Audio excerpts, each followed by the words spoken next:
بسم اللہ کا کیا. اور آج یہ واقعہ ذہن میں رکھو اور ہماری زندگی کو دیکھو. آج ہمارا حال کیا ہے؟ کئی شادی کے روکے گھولنے ملیں گے. یہ حقیقت ہے. کئی شادی کے روکے ہمیں گھولنے ملیں گے. کئی شادی کے روکے ہمیں راستوں میں پڑے ہوئے ملیں گے. کئی شادی کے روکے ہمارے چبوتروں میں ملیں گے. اور ہر وقت میں لکھا ہوا رہتا ہے بسم اللہ الرحمن الرحیم. تو ذرا سوچو یہ بسم اللہ الرحمن الرحیم کی اہمیت کتنی بڑی ہے کہ ایک شراب بنانے والے بشر حافی بسم اللہ الرحمن الرحیم کا احترام کیا تو انہیں ولایت مل گئی. اب جو لوگ بسم اللہ کا احترام نہیں کرتے ان پہ اللہ کا عذاب کیسے نازل ہو رہا ہوگا. تو آج پرابلم یہی ہے کہ آج ہمارے پاس قرآنی آیتوں کا احترام نہیں رہا. آج شادی کے رخوں پہ قرآنی آیتیں رہتے ہیں ہم انہیں پھینک دیتے ہیں. بیٹوں پہ قرآنی آیتیں رہتے ہیں ہم انہیں پھینک دیتے ہیں. تو قرآن کا احترام نہ رہنے کی وجہ سے آج ہم تباہ ہو رہے ہیں, ہم برباد ہو رہے ہیں. تو تباہی اور بربادی سے روکنے کے لیے کیا کرنا چاہیے؟ تو یاد رکھو رات محترم, مسلمان وہی ہے جس کی صبح قرآن سے شروع ہو. مسلمان وہی ہے جس کی صبح قرآن سے شروع ہو. آج یہ بتاؤ, آج افسوس کا مقام ہے. قرآن ایک مسلمان کے لیے طاقت ہے, زینت ہے, ایک مسلمان کے لیے دولت ہے, ایک مسلمان کے لیے اس کا سب کچھ ہے. مگر میں آپ سے پوچھتا ہوں کہ کتنے مسلمان ہیں جو قرآن کو جانتے ہیں, کتنے مسلمان ہیں جو قرآن کو سمجھتے ہیں. تو بس آخر میں اتنا ہی کہوں گا کہ میرے دوستو یاد رکھو, قرآن کو معمولی مت سمجھو. قرآن کو معمولی مت سمجھو. قرآن ایک مضبوط حفاظت کی دیوار ہے ہمارے لیے. قرآن ایک تیز دار ہتھیار ہے ہمارے لیے. قرآن ہی سے ہماری عزت ہے, قرآن ہی سے ہماری عظمت ہے, اور قرآن ہی سے ہماری بقا ہے, اور قرآن ہی سے ہمارا دبدبا ہے, اور قرآن کی تلاوت ہی سے ہمارے پاس رونقیں ہیں اور ہماری گھروں میں برکتیں ہیں. جب سے قرآن کی تلاوت گھروں سے ختم ہو گئی ہمارا گھر قبرستان بن گیا. آج دیکھو قبرستان میں جاؤ, ایک دور تھا قبرستانوں میں جاتے تو جنات کا ڈر رہتا تھا, شیاطین کا ڈر رہتا تھا. مگر آج گھروں میں جنوں اور شیطانوں کا ڈر ہے. وجہ کیا ہے؟ قبرستان میں قرآن کی تلاوت کر کے وہاں سے جنوں کو بھگا دیے. گھروں میں تلاوت بند ہو گئی تو قبرستان کے پورے چیزیں گھروں میں آ گئے. گھروں میں تلاوت بند ہو گئی تو قبرستان کے پورے چیزیں گھروں میں آ گئے. تو میرے دوستو ایک چیز ہوتی ہے دکھنے والی, ایک حادثہ دکھنے والا حادثہ ہوتا ہے, ایک نقصان دکھنے والا نقصان ہوتا ہے. مگر دکھنے والے نقصان سے بھی خطرناک اندیکھا نقصان ہوتا ہے نا. ایک دکھنے والا ہتھیار ہوتا ہے, تو جو ہتھیار کو ہم دیکھتے ہیں اس کے حملے سے بچنے کی ہم کوشش کرتے ہیں. مگر ایک ایسا بھی ہتھیار دنیا میں ہے جو دکھتا نہیں مگر وہ انسان کو برباد کر دیتا ہے, اور وہ اندیکھا ہتھیار ہے جادو. وہ اندیکھا ہتھیار جو نظر تو نہیں آتا اس کا نام ہے جن, اس کا نام ہے شیطان, اس کا نام ہے نرسو.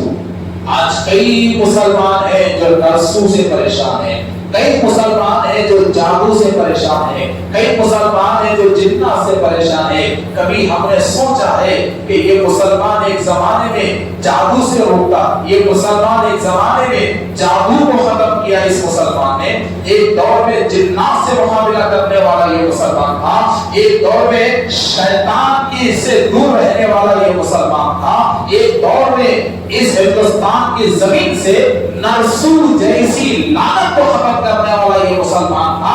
مگر آج یہی مسلمان نرسو کا بھی شکار ہے, جنات کا بھی شکار ہے, شیاطینی وسوسوں کا بھی شکار ہے, اور جادو جیسے خطرناک حملے کا بھی یہ مسلمان آسانی سے شکار ہو رہا ہے. تو اس کی وجہ کیا ہے؟ اس کی وجہ یہی ہے کہ ایک موٹی مثال دیتا ہوں میرے دوستوں, کہ آپ کے گھر میں کھڑکی ہے, آپ کے گھر میں وینٹیلیشن ہے اور کھڑکی ہے. تو کھڑکی میں سے اگر گھر کی کھڑکی کھلی نہیں اور جالیاں آپ کھڑکی کو نہیں لگا لیے تو گھر کی کھلی کھڑکی جو بغیر جالی کے رہتی نا، وہ بغیر جالی کی کھڑکی سے کبھی کبے اندر آ جاتے، کبھی کبوتر اندر آ جاتے، کبھی چڑیاں اندر آ جاتے، کبھی الو اندر آ جاتے۔ تو گھر کی کھلی کھڑکی بڑی خطرناک ہوتی ہے۔ ہر پرندہ گھر میں داخل ہوتا ہے اور اس کے حساب سے گھر میں اثر چھوڑ کے چلے جاتا، کوئی گھونسلہ بناتا، کوئی گندگی کرتا، کوئی انڈے دیتا، کوئی بچے دیتا۔ تو گھر میں پرندوں کو روکنا ہے تو کیا کرتے؟ تو فوراً بولتے جالی لگا، جالی لگائے تو پرندے نہیں آتے۔ تو ایسے ہی قرآن مسلمانوں کے لیے ایک مضبوط جالی ہے جو دنیا کے ہر خطرے سے روکتی ہے۔ یہ مضبوط جالی ہے جو دنیا کے ہر خطرے سے روکتی ہے۔ تو ہمارے دل میں ایک بہت بڑی جگہ خالی ہے، اور اس جگہ پہ کبھی نرسو آ کے بیٹھ جا رہا، کبھی جن آ کے بیٹھ جا رہا، کبھی جادو آ کے بیٹھ جا رہا، کبھی شیطان آ کے بیٹھ جا رہا۔ تو اس جسم کی خالی جگہوں کو قرآن کی تلاوت کی جالی لگاؤ، اور جس کے جسم پہ قرآن کی تلاوت کی جالی لگ جاتی ہے، اس کا جسم اور اس کا گھر دنیا کے ہر شر سے محفوظ رہتا ہے۔ اے مجھے کمال سخن سے نوازنے والے، گر میں چپ رہوں بھی تو میرا میرا سنائی دے۔ خدا حافظ۔